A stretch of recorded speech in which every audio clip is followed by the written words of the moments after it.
Hello, everybody. Thank you so much for joining in today for another AMA here on the Polygon Discord. Today we are speaking with the founder of a really exciting project called FORE Protocol. How are you doing today? Sorry, I hope I'm pronouncing this right. Timothea? Yes, Timothy, it's fine. I get it all the time. I mean, I'm frequently sent messages saying hello, sir. So, yes, you pronounced it right. It's Timothy.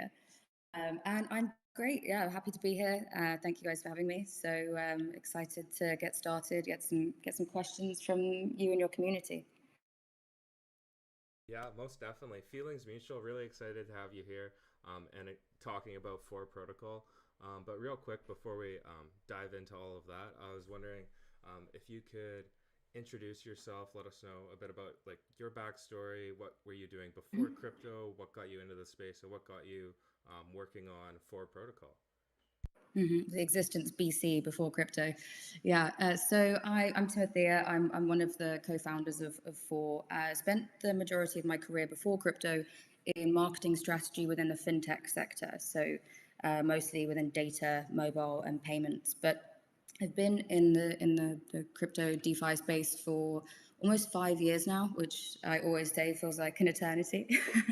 But most recently, I was CMO of an exchange aggregator. So I was with them from near inception and helped get them to a top 100 market cap project, or though that was during a bull market. But I learned a lot in that 4 years, really. I would say both what to do and what not to do, and ultimately the critical importance of a community to a project in this space, both throughout a bull market and a bear market. So really grateful to be here with the Polygon community and to share a little bit more about what we're building. Fantastic. Yeah, so let's just jump right into that. What is the FORE Protocol? Great question. Good one to start with. So, at a protocol level, FORE exists to incentivize the wisdom of the crowd to bring real world data to the blockchain. Essentially, we've created the architecture for a number of different Web3 solutions that remove friction from real world industries like prediction markets, oracles, auditing services, and more. But for me, that kind of there's a lot of jargon in that in that statement. So I'd rather kind of get to the specifics of the first application that we've built on the protocol, which is FORE Predict, and it's a peer-to-peer predictions platform that is essentially powered by people. And what that means is, beyond a tagline, is users can create markets, they can participate in markets and validate markets on any real world event. It could be sports, esports, current affairs, crypto, and so much more. I mean, even in the last couple of days, we've seen markets on Discord rankings, on flight delays, on whether Andrew Tate will be released from jail on a specific date or not, and, and so much more. So beyond this, this limitless scope of markets, we really what's important for us is inverting the model, the incentive model of traditional prediction markets. So, I think everyone on this call will have heard the phrase "the house always wins," but on FORE Predict there is no house. Users are creating the markets, and they earn 0.5% of the total market size. The users are participating in markets against each other, not against a house, and have incredibly low fees, market determined odds, and trustless payout. And the users themselves are even validating the market outcomes, becoming a kind of decentralized oracle, and are rewarded with a share of 2% of the total market size. So, for us, inverting that incentive model is really important for us because redistributing platform fees for productive activity creates further activity. And critical to the model as well is ensuring that users are rewarded in a deflationary token. So that is our first application on the protocol in a nutshell. Wow, that's incredible. And I think there's some really powerful things implied with that kind of technology. Like it's very impactful. And there's definitely like a lot more that I want to talk about, especially how all of that works. But Mm. I'm curious. Um, one thing I really want to talk about is what has your journey been like on Polygon so far? Like, what's kind of like the development story behind FORE Protocol? Excuse me, just coughing there. So it's interesting because when we first kind of concepted for last year, we started building on a different chain, but we realized that the Polygon ecosystem and its users and the applications on Polygon was so much more suited to what we were building, as well as facilitating secure, low cost, and high speed transactions, which in previous prediction markets in the space, the kind of the market leaders, if you will, or the original prediction markets were built on ETH, and it just made it completely, in terms of like the transaction cost, made it just it wasn't really viable. So we do plan to be chain agnostic in the future, and we're currently working on a model to facilitate cross-chain peer-to-peer participation in markets, but we are launching on Polygon so that we can really tap into that rapidly growing user base coming into the Polygon ecosystem, particularly within sports, esports, and betting fans already in the ecosystem. So we want to really provide the users of the Polygon network an opportunity in which they can not only participate in markets on real world events, but also be rewarded for their activity, which isn't offered by other prediction markets, whether on Polygon or otherwise. From a development standpoint, which other other team members would have been closer to, it's been really straightforward and seamless. I think there's a couple of people on the call who actually witnessed the transition from a previous chain to Polygon, and it happened within the space of a couple of days. It was just, a really seamless process. So I feel confident in taking this to market, launching on Polygon, and having the necessary scale to do so. That's so great to hear. Um, oh, by the way, everyone, if you have any questions, please drop them in the text channel. And yeah, another question that I have is just regarding how the whole, I guess, prediction market model works. So, say I wanted to set up my own kind of like prediction market that people can, place their bets on. Say it's two of my favorite sports teams are playing, and I want to, set up the market for that. How would that work um, from a user perspective? Super easy. It will be, and I'd love to share the link with you guys after to take a look.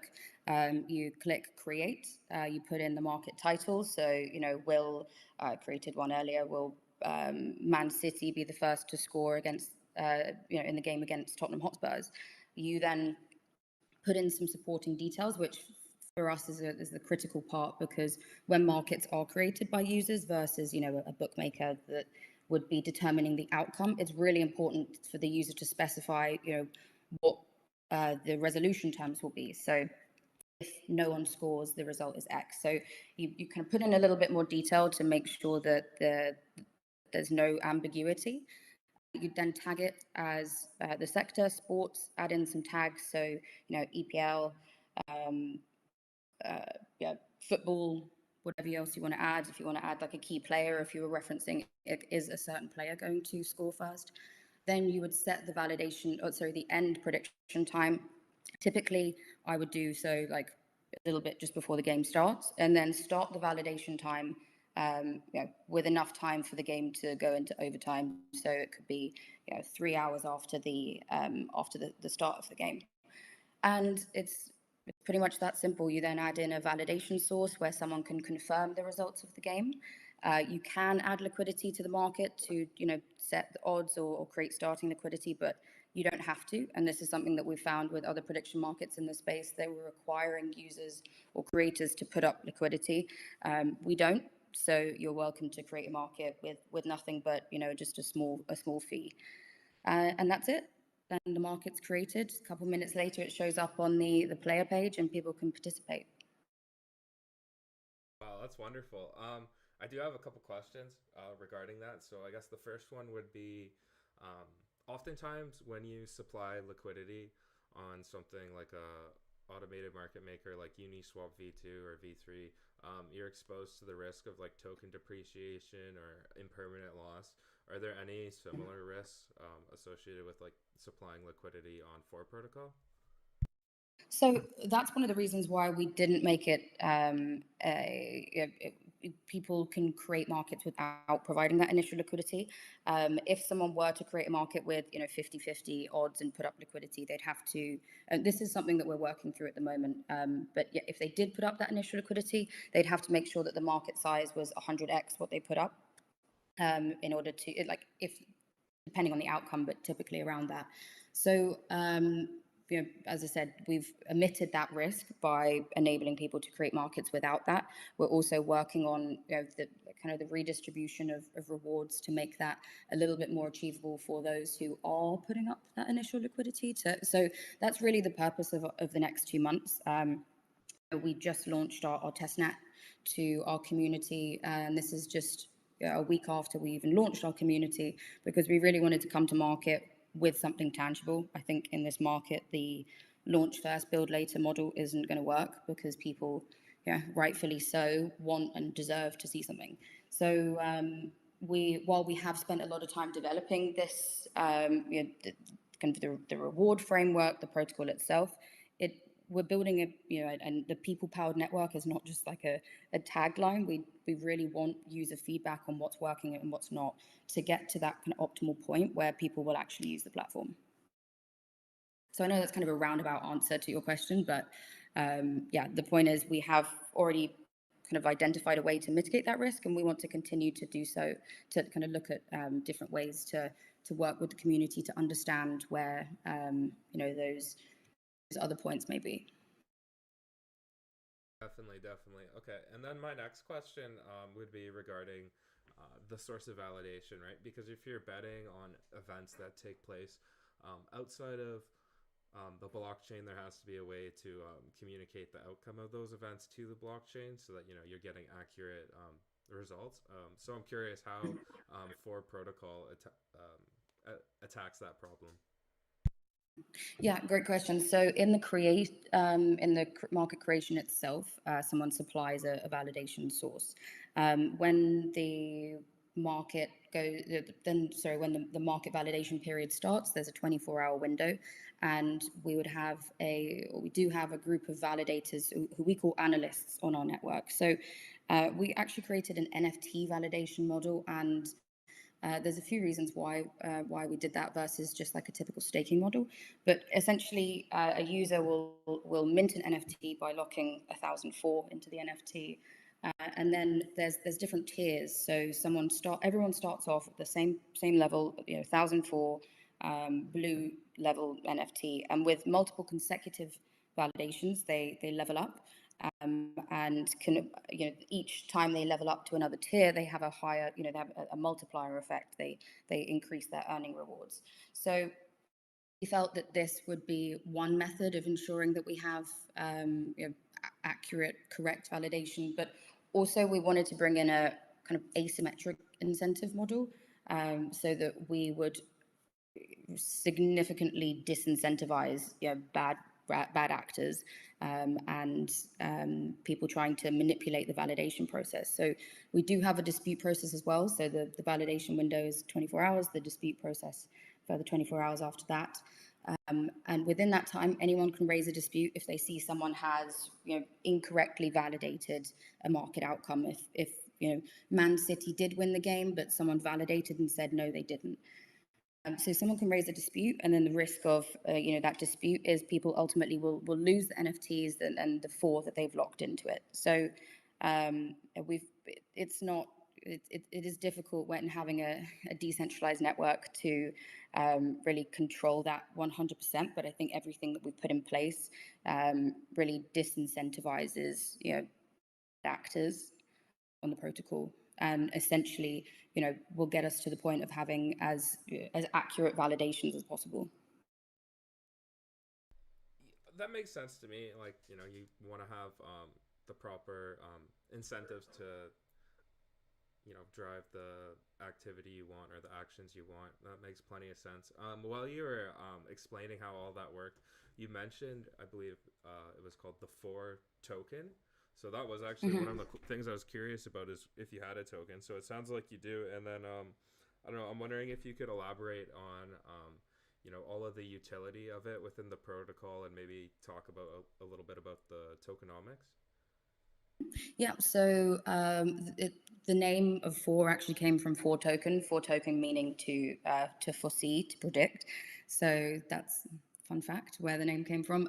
FORE is our hyperdeflationary utility token. We've used that word quite a lot throughout our materials, and had a few questions on what that really means. But there's two parts to it.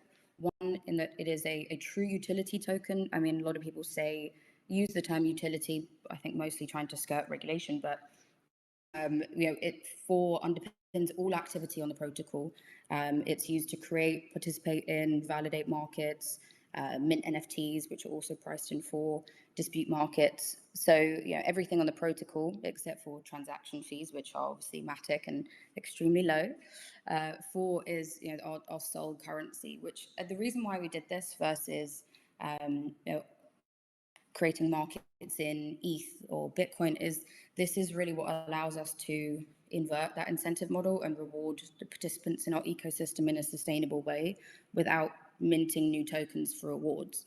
So on every market, there's a 5% fee, maintenance fee. And of that, 1% is burned, 1.5% goes to the protocol, and then 2.5% is split among market creators and market validators. So on the deflationary element, the supply of the token is directly proportional to its activity. So unlike a lot of projects who just host kind of arbitrary burn events or whatever, which is just more about hype from my perspective, the deflation of FORE is actually programmed into the protocol use itself. So every time someone creates a market, 1% is removed from circulation. Anytime someone mints, say, an NFT in order to validate a market, they lock 1,000 FORE into the NFT, and that NFT is removed from circulation as well. Oh, sorry, the FORE is removed from circulation as well. So the reason why we have focused on that is not in a gimmicky way, but we've looked at previous prediction models, particularly within the DeFi space, and our ethos is rewarding activity, rewarding participation. But we think it's important that it's not in an insanely inflationary token, because ultimately, that inflationary element of the token supersedes the kind of income generating opportunities that people can have from utilizing the platform. So Wonderful. Yeah, it sounds like you have put a lot of thought into the utility of the token, and it's just so great to hear. And I just want to remind everyone that this is an AMA, so if you have any questions, please ask them. While we're lucky enough to have Timothea here. And by the way, if you'd like to showcase anything, Timothea, you're more than welcome to screen share and give a demo of anything that you'd like, but that's totally optional. Another thing I'm curious about is just like the general security of the protocol. Have you got any audits done? Do you have any sort of bounty program? Like, what are you guys doing to, I don't know, ensure the safety of users on your platform? good question. Yeah, obviously, as a decentralized platform, that's paramount importance. So there's a few things. One, we are running a 2-month hackathon, which launched with our testnet to really stress test the testnet and help identify any bugs or errors that we may have missed. And once we have implemented the feedback from this test period, because we're not just looking for bugs, but we're looking for improvements from a UI perspective, new market functionality. But we want to make sure that we've gathered and implemented all this feedback before then after that we will be our token and smart contracts, our protocol smart contracts will be audited by third parties before coming to market on mainnet. So Before that, yeah, if anyone on the call or in the community would like to join the hackathon, we would absolutely love to have you there.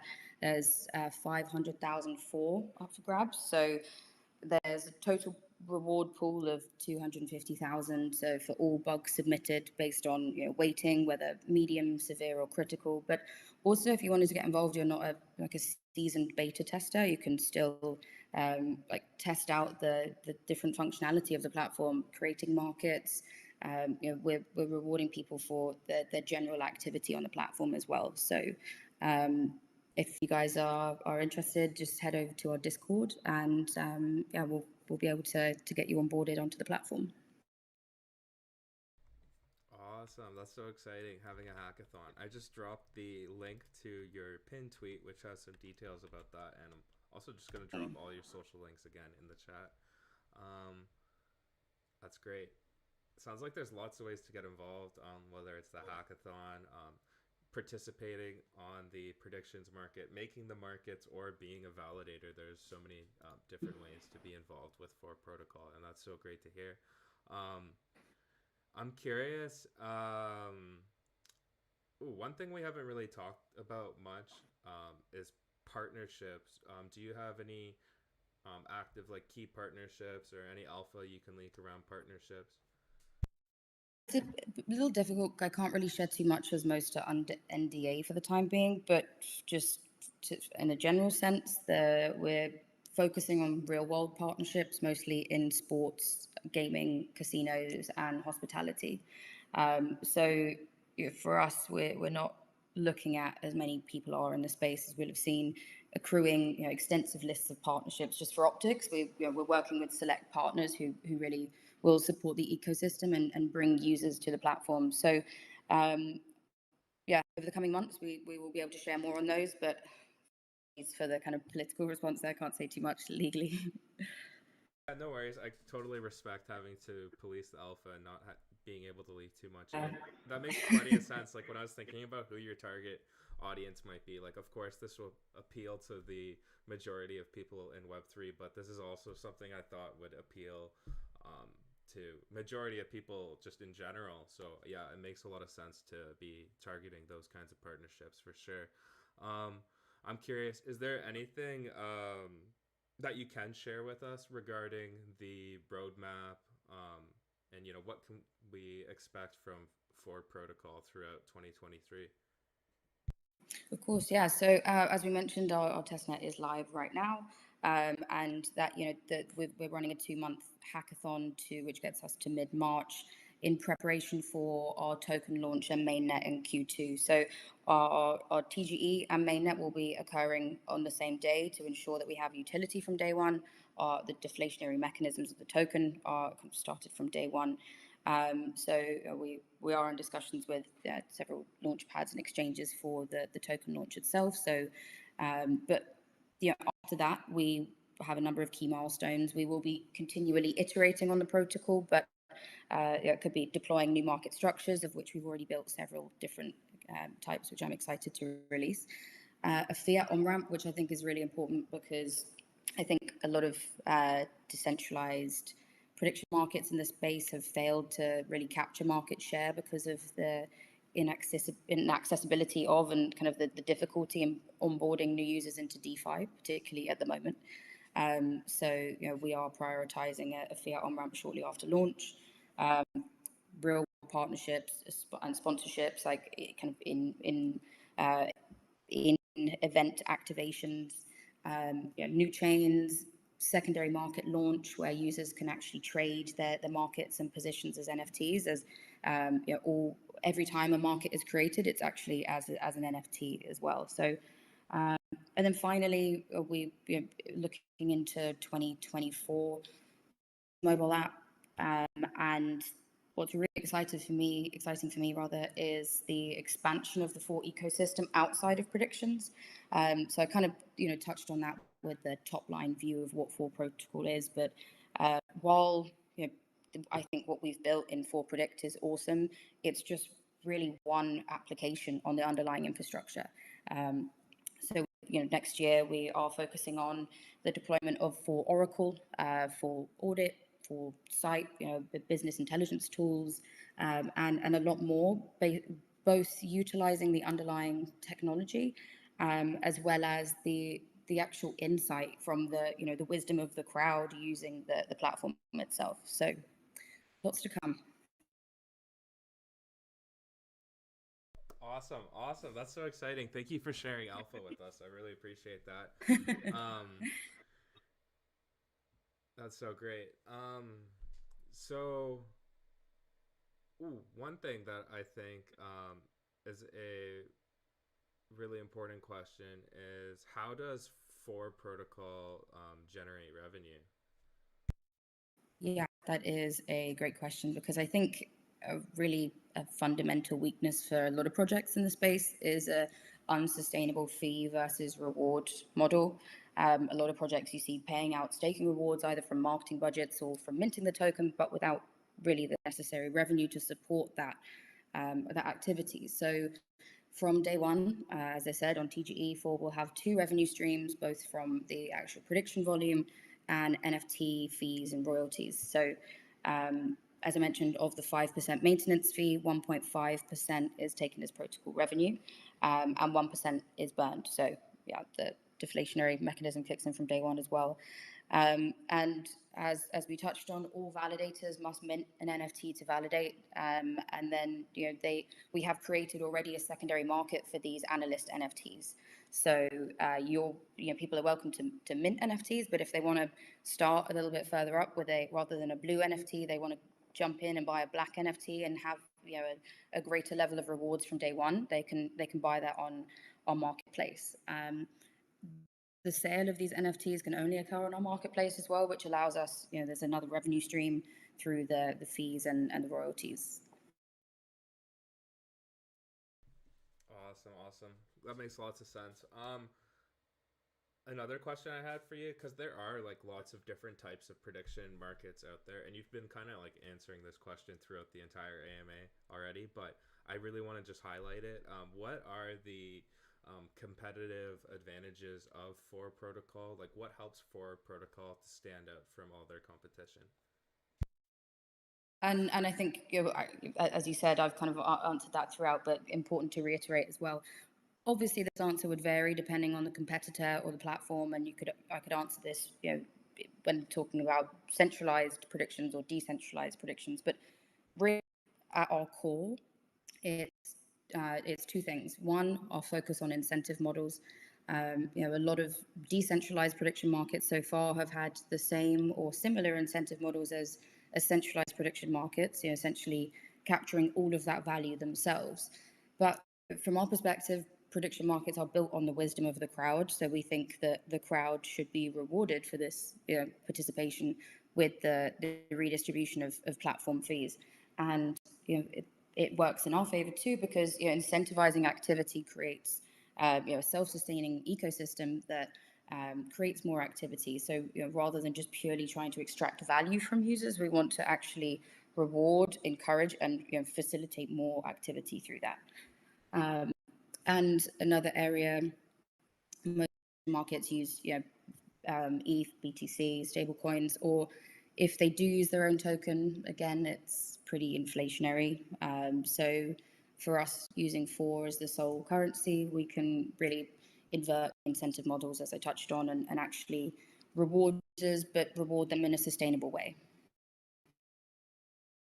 I think it's incredibly important what you're doing at FORE Protocol, like putting this kind of technology, into the hands of the people and like decentralizing it, right? Rather than having, people have to use a centralized platform. I think that to me is like the key competitive advantage is that, FORE Protocol is embracing the whole Web3 ethos, so to speak. Yes, and that's just fantastic. Yeah, so I was just to add on that. I think the whole Web3 ethos is built on incentivizing behavior and kind of returning ownership to the individual from the centralized entity. Like the crypto space has shown that we don't want to just how things change. We want to participate and really immerse ourselves in whatever we're doing, but we also want to benefit from what we're dedicating our time to.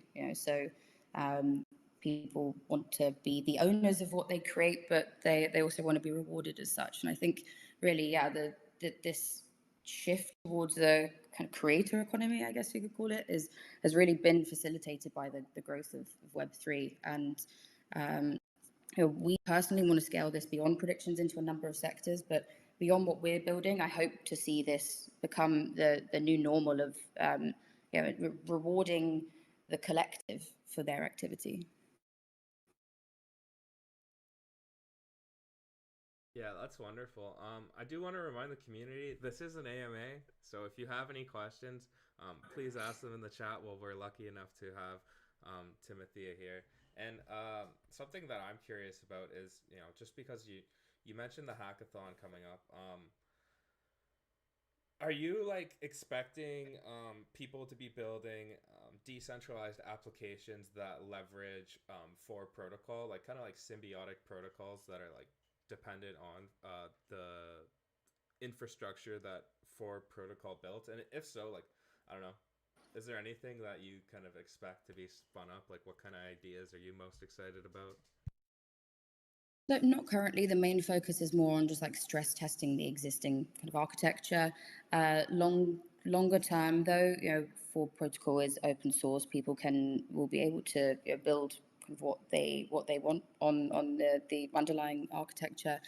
We do also plan to create for people additional prediction space, like bookmakers, things like that, a kind of a white label version essentially of FORE that enables them to dip their toe into the blockchain space without hiring an entire blockchain team and kind of build from the ground up. So we have a number of partners that we're talking to in regards to that, but first and foremost we need to stand up FORE protocol, FORE Predict in its own right before before building on it, and while pulling that out to others. But longer term, yes, that is important for us.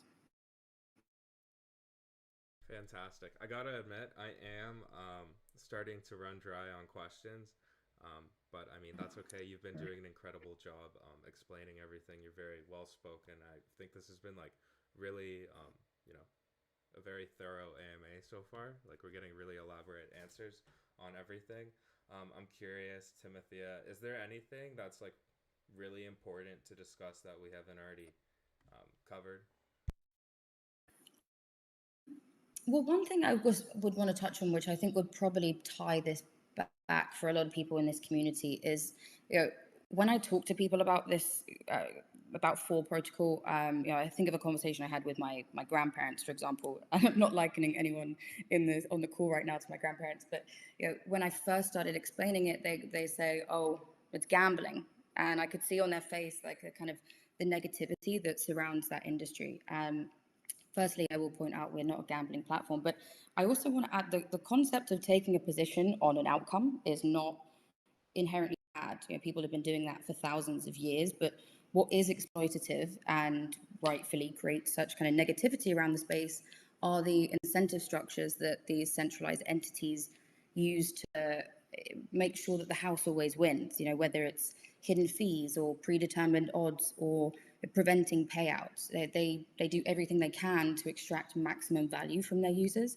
And the reason why I say this, my prior experience was at a decentralized exchange aggregator. So the unscrupulous behavior of centralized exchanges, which we are seeing almost every day now in various publications, was something that we were trying to provide a solution for. And it's really not that different in the prediction space. Like, yes, more heavily regulated, so we're not going to see an FTX of the casino world, for example, but the objectives of these centralized entities really remain the same, is get users in the door by any means possible, extract as much value from them as they can, and hold on to their funds as long as possible. So it's this centralization that is damaging to the perception of crypto, and it's the same for predictions from my perspective. So despite people still want to take positions, people still want to bet, despite a recession, the global online betting market reached something like billion last year, and is really expected to reach like 135 billion by 2028, I think it is. So why we exist is to provide users a decentralized platform in which they can do that, in which they can take a position on any event while retaining ownership of their assets and with trustless and transparent payout, where they're not betting against a house who always want them to lose, but against other players with market determined odds. And beyond just participating in markets, we're providing people the freedom to create markets on absolutely anything and be rewarded for their activity in return. So I feel like that was an important point to like back to the space and kind of trying to solve some of the same issues that exist in this space as well. That was incredible. Definitely speaks levels regarding like how impactful FORE Protocol is, and is a great elaboration on kind of like what your mission statement is. So yeah, I really appreciate having you here today and sharing all of this with us. I hope that everything you just said there got everybody fired up. I'm curious, what is the best way for the Polygon community to get involved with FORE Protocol today? Make it easy for everyone. As we're on Discord, just hop on over to our Discord, just /FORE Protocol. Everything, we've got an awesome team in there. We've just launched last week, so community is small, but pretty active, and really appreciate everyone that has joined us even in just such a short amount of time. So you're super early. Would love for you guys to be involved in helping us build this out and get using the protocol itself.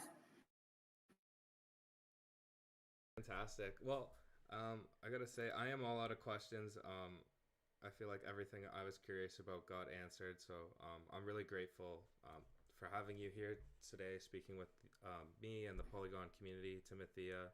I don't see any other questions coming in from the chat. I do want to mention there is a POAP form, so if you're interested in a proof of attendance protocol NFT to commemorate your attendance here today, just put your wallet address into that form and I'll make sure you get one. And with that said, all of the social links are in the chat as well. So if you have any questions come to mind after this, or you want to get involved with FORE Protocol, you know exactly where to go. And yeah, I think we're pretty good to wrap things up then, Timothea. Awesome. Yeah, I'll just add, if you guys do think of any questions after, please do join us over in our Discord, and our team, our forefathers who are kind of our founding community are on hand to help and answer any questions you may have. So thank you guys for your time. Really appreciate it. And yeah, hopefully come back here when we launch our mainnet and we can discuss everything that we built together. Awesome. Looking forward to everything. And thank you again for joining, Timothea. It was really great having the opportunity to meet you and having the opportunity for you to speak with the Polygon community. This has been wonderful. I hope everyone has a terrific day, a happy Friday, and a safe weekend. So much. All right. Bye now, everyone. Bye.